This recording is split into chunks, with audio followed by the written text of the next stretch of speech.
त्यांनी फक्त एक प्रश्नाचं उत्तर द्यावं. हे आता बोलले हेमंत गोडसेंसमोर कोणी उमेदवार असता तरी तो निवडून आला असता. मग तुम्ही ऐन टाइमवर उमेदवार का बदलला? तुम्ही ऐन टाइमवर उमेदवार का बदलला? आम्हाला याचं एक उत्तर द्या, फक्त एक याचं उत्तर द्या.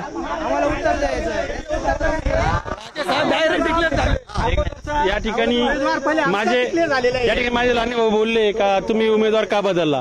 अहो तुम्ही उमेदवारी करण्यासाठी किती घेऱ्या मारल्या. मुंबईच्या पुलाखाली बसले, घराच्या बाहेर बसले, घरात जाऊन बसले. रोज यायचं गेले का 2 दिवसांनी उमेदवार डिक्लेअर होईल. इतकी लाचारी. तुम्हाला उमेदवारी देत नव्हते हे चित्र पूर्ण नाशिकला माहिती आहे. पूर्ण नाशिकला माहिती उमेदवारी मिळत नव्हती. किती वेळेस आपण घेरे मारले.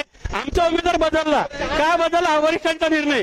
पण या ठिकाणी भुजबळ साहेब लढणार होते. भुजबळांना विरोध केला भारतीय जनता पार्टीने. हेमंत गोडसेंना विरोध केला भारतीय जनता पार्टीने.